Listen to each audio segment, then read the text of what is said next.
एक घने और विशाल जंगल में एक बहुत ही ताकतवर और भयानक शेर रहता था। उसका नाम बबर शेर था और वह पूरे जंगल का राजा माना जाता था।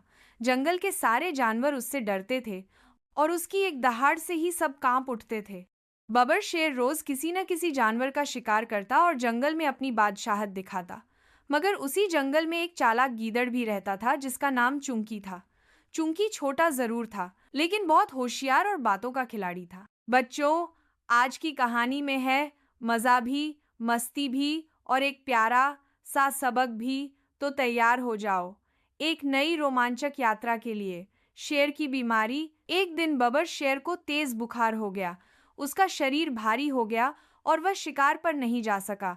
भूख की वजह से वह गुस्से में आ गया और दहाड़ते हुए बोला, अगर आज मुझे कोई खाना नहीं लाकर देगा तो मैं सारे जानवरों को खा जाऊंगा। जंगल के सारे जानवर डर गए। कोई नहीं जानता था क्या करे। तभी चुंकी ने सोचा कि ये अच्छा मौका है शेर की नजदीकी पाने का। गीदड़ की योजना। चुंकी धीरे धीरे शेर की गुफा तक गया। उसके पास जाकर झुका और बोला, महाराज, आप चिंता मत कीजिए। आप आराम करें, मैं हर दिन आपके लिए शिकार लाऊंगा। शेर को बात पसंद आई। उसने कहा, अगर तुमने सच में ये कर दिखाया तो मैं तुम्हें अपना मंत्री बना दूंगा। अब चूंकि रोज किसी न किसी भोले जानवर को बातों में उलझाकर शेर के पास भेज देता और खुद शेर की सेवा का दिखावा करता। एक दिन का किस्सा। एक दिन शेर बहुत ज्यादा कमजोर हो चुका था। चुंकी ने सोचा कि अब शेर पूरी तरह उस पर निर्भर हो चुका है और वो इसका फायदा उठा सकता है। चुंकी एक गधे के पास गया और बोला, भाई गधे, महाराज बबर शेर ने तुम्हारी आवाज की बहुत तारीफ की है। वे चाहते हैं कि तुम आकर उन्हें अपना गाना सुनाओ। गधा बहुत खुश हुआ और शेर की गुफा की ओर चल पड़ा।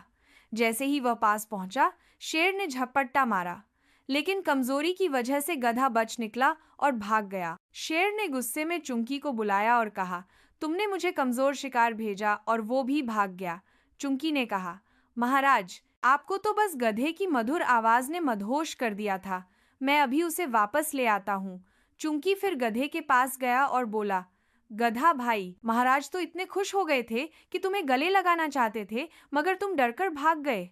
वो तो बस तुम्हारा धन्यवाद करना चाहते थे। गधा बहुत शर्मिंदा हुआ और बोला, अरे, मुझे तो गलतफहमी हो गई थी। वह फिर शेर के पास गया। इस बार शेर ने पूरी ताकत से हमला किया और गधे को मार डाला। गीदड़ का इनाम। शेर ने गीदड़ को बुलाया और कहा, तुम वाकई बहुत चतुर हो। अगर तुम न होते तो मैं भूखा मर जाता। आज से तुम मेरे मंत्री हो। चुंकी ने झुककर कहा, धन्यवाद महाराज। ये मेरा सौभाग्य है कि मैं आपकी सेवा कर रहा हूँ। अंदर ही अंदर चुंकी मुस्कुरा रहा था। अब जंगल का राजा पूरी तरह मुझ पर निर्भर है। अब गीदड़ न केवल मुफ्त में खाना खाता, बल्कि सारे जानवर भी उसे राजा के मंत्री की तरह सम्मान देने लगे। अगर ये वीडियो आपके चेहरे पर मुस्कान लाने में कामयाब रही तो एक लाइक तो बनता है। शेयर करें अपने दोस्तों और परिवार के साथ और चैनल को सब्सक्राइब करके हमें सपोर्ट करें। धन्यवाद। शक्ति से बड़ी होती है बुद्धि। जहाँ ताकत काम नहीं आती, वहाँ चतुराई रास्ता निकाल देती है। समझदारी से काम लेना शेर जैसी ताकत पर भी भारी पड़ सकता है।